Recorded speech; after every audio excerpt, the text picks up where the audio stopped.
Hey, beautiful people. How are you doing this day? I hope you are doing great. I really do. Anyway, I just wanted to come. I have a special minutes with Nisa, and if you see from the title, this is going to be part one of my testimony. First, I would like to say if you have not subscribed, you do so right now. Go ahead and subscribe and click the notification bell so that you'll know whenever I upload another video. Also, make sure you comment and share because, as I've said in previous video, that I will be having my giveaway starting in 2020. So I don't want you to miss out on the great gifts that I am going to be giving away. But anyway, I'm going to get to my testimony, and I'm sharing this with you. We all have a testimony, and I have plenty of testimony. This is just one of them. And pretty much it's just to let you know, it's like to give hope to someone. In case you've been through a similar situation or you're in that situation right now, I'm just hoping that you will get something from this, that it will help you.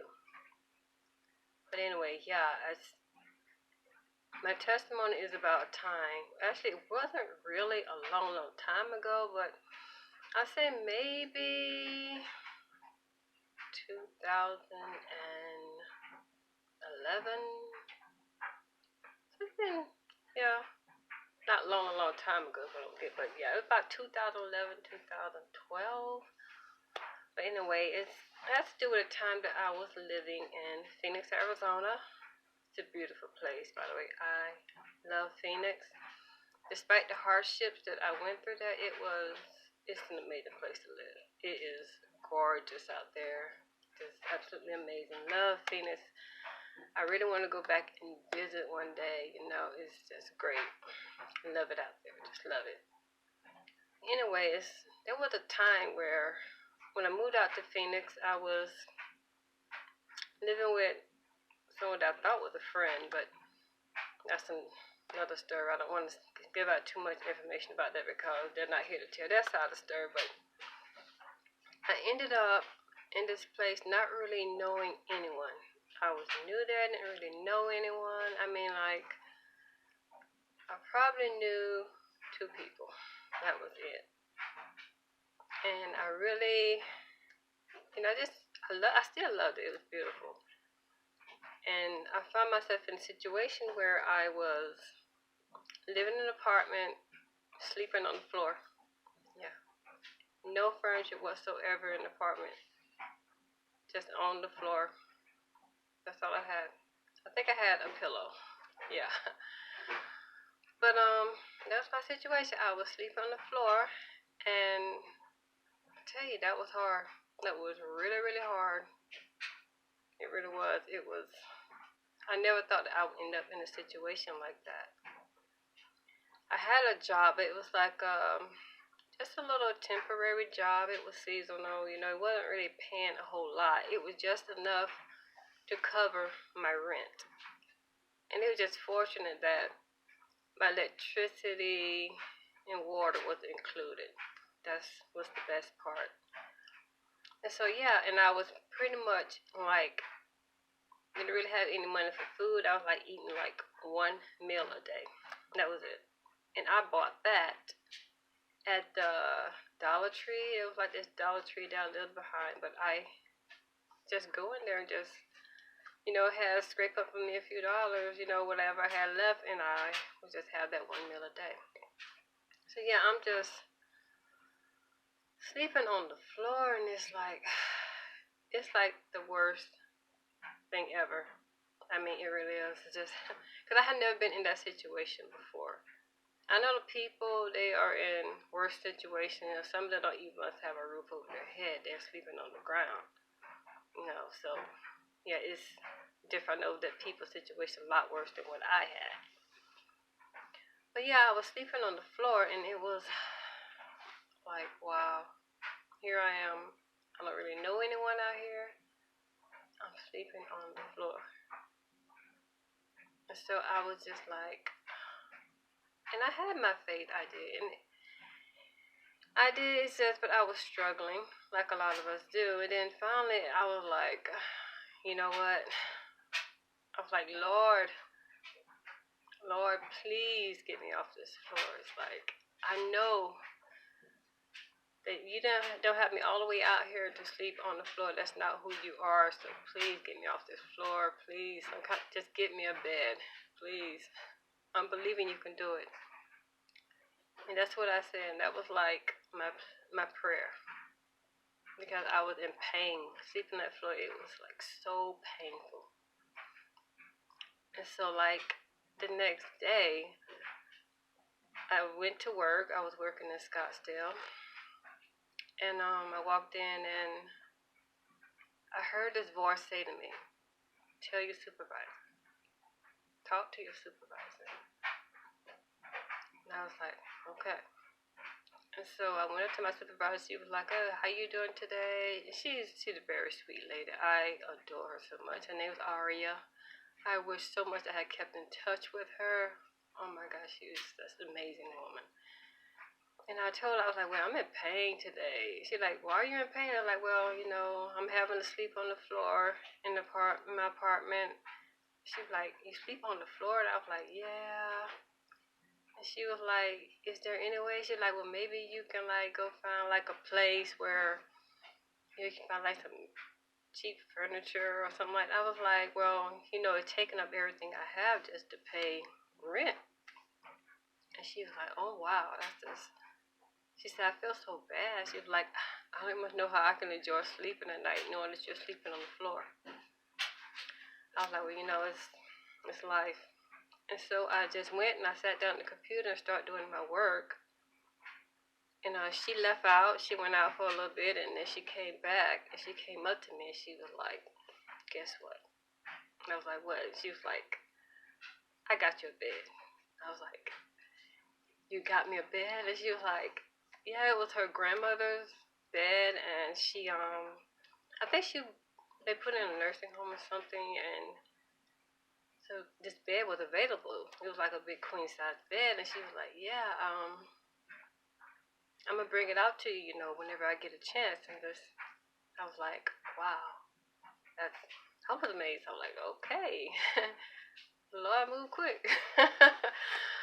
But yeah, so she brought this bed out to me and we set it up, and she also bought me like this beautiful lamp. It was a gorgeous little pink lamp, which is great. And the bed was it had like a bookshelf in it, which was great because I love to read at night before I go to sleep. And so that was like totally amazing. And it's like I had a bed. And so I was like, it felt so great to not have to sleep on the floor. It was just amazing. Look, I had this big queen size bed and this beautiful lamp. It was like, wow. And so I was like, you know what, Lord? I was like, wow, that was quick. I was like, you know what? You got me this bed and I appreciate it. And I was like, you know what? You could get me a sofa too.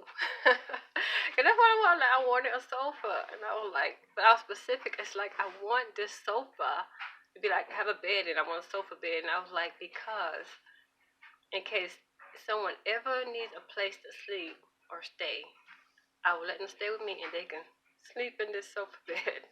That's what I want. I was like, and I know you can do it. I'm believing you can do it. And so I had the weekend off. And so when I got back to work, I was sitting there and Aria came in. She was like, oh, and I think I found you a sofa too. I was like, you have a sofa here? Like, wow, that's amazing. She's like, yeah. She said, I'm trying to call my brother and see when we can come pick it up. Because once again, it had belonged to the grandmother and it was like in his garage. I was like, cool. So she walked off. And she turned around, she came back, she said, oh, and it has a bed in it. And I was like, wow, that's what I asked for. I was like, man, I got exactly what I asked for. Just like that.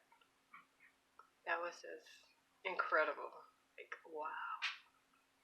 And so we went I went with her, she came, she picked me up, and I had another guy to help with this. Because this thing was huge. It was one of those huge sectional sofas, and so we needed help getting into the apartment. So we sat that up. And then she also found me a glass table and some chairs. I mean, it was like pretty soon my apartment. I had stuff in my apartment. I mean, it was just that quick. It's like, wow. That was like amazing. It's like I asked, I believed, I received just that quick. It was amazing. Yeah, I just felt like I had struggled. And of course, I mean, it wasn't like the best furniture in the world it was used, but to me, it was just like, wow. I was so happy. It's like, wow, my father's taking care of me. Yes. Of course, things still, they weren't all that easy. I still, because eventually that job ended. It was like I said, it was like a seasonal job. And so I still was in a situation where it's like, okay, I didn't really have that much to eat. And plus, I was in school. I was working on my bachelor's at the time. And so it's like, it's like, okay, I need to find a way to get something to eat. Not to mention, I ended up having this terrible car crash. It was horrible. My car was pretty much gone. And so it was like, okay, this is a situation. Car accident, no car, no job. I'm in school. And the only way I had now to pay rent was student loan refund. So that was my only means right there. And so I was like, okay, I need to find a way to do something. How can I eat? And so I was talking to different people. They were like, hey, maybe you can get some assistance. I was like, hey, there's like defects, and maybe they'll give you like some food stamps or something like that. You can get something to eat. And I was like, okay, that's a thought. So I was able to get there, but it turns out there's this law. I don't know if this is still the law. I don't know how it works now. But apparently at the time there was this law that if you are in school part-time and you don't have a job, you can't get any assistance to get anything to eat. If I was in school part-time and I had like a little part-time job, then I could have got some help. But I was in school and I wasn't working. So I don't know how that worked. I don't know why that law is like that. But that was the law at that time. And so I couldn't get anything. So I'm in a situation where it's like, great. Still eating my one meal a day. And I was getting like, I was so small. I was so skinny. Like my ribs were like pretty much sticking out. And I watched people reaction to me whenever they saw me in the store. I would hear the whisper, oh, tiny waist, so small, whatever, making these comments, it's like, without them stopping to see, why was I that skinny, it wasn't by choice, it really wasn't, I had no food, I had nothing to eat, and so it was like, what am I going to do about food, what can I do, and so I was like, okay, I looked up, and I was like, well, churches will help, and so I think I got in touch with a church. They would pick me up and take me to church, and they were like, there's this food. I think a truck would come in, and they would give food out, and so I was able to get food that way. And so I was like, so pretty much that's how I got food from time to time, and like the only income that I had was like my student loan, and that was like that's what I had to do. I would not tell anyone to live off his student loan. I mean, it's easy to get that money, but it's hard to pay it back. I'm gonna be paying my student loans for probably a long time. I don't. But yeah, it's what I had to do. It's what I had to. I didn't want to, but it's what I had to do in order to survive. It's. But yeah, and so it went that way for a while, and I was like, okay, next time I get my refund, I'm just gonna have to like take some of this money and go and get me like this super used car. So I which is what I pretty much did, and able to find a car for like $500. Yeah, you know, a $500 car. Yeah, you can imagine what that looked like. But yeah, it was hard. It was so hard. And I was just going through so much. It was like, oh my gosh, this is just so difficult. This is so difficult. I mean, because it turns out, I ended up having another accident in that car. Yeah, somebody just hit me from behind. Yeah, it was a lot. Anyway, this is part one of the testimony. It's so much more, so much more. I don't want to get into everything right now. I'm going to have saved part two for later. You're gonna have to stay tuned, because if I go to part two, this is gonna be a super long video if I do that, because so much. And I know we're in an age where, if you have a very long video, a lot of time people don't want to stop and watch it. So that's why I'm going to divide this up and tell you what happened. Because yeah, like I said, the Lord did bless me with this furniture, bed, and everything. But I discovered later that a lot of times it's not always about us. It's not always about us. We are blessed to be a blessing, because there is so much more to the story about what happened, like unexpected happened. And I get like, wow, it wasn't just about me. It wasn't about me at all. It was also about the people that was coming up behind me. But in order to hear about that, you just have to wait until part two of the testimony, and it's good. It's very good. I look forward to sharing that with you. So I want you to stay tuned for that to find out what happened next. Because like I said, it was amazing. But anyway, thank you for taking time to listen to part one of my testimony. We do appreciate it. I will share the rest with you later. And I hope that you have a great day, great night, great afternoon. Whenever you're watching this, don't forget to subscribe. And I am praying for you all. Yes, I do pray for you. I really do every night pretty much, yeah. But anyway, I love you. I'm grateful for you. Thank you for taking time to watch this. You are amazing. You are beautiful. You are loved. Never forget that. All right, I will talk to you very soon. Goodbye. See you later.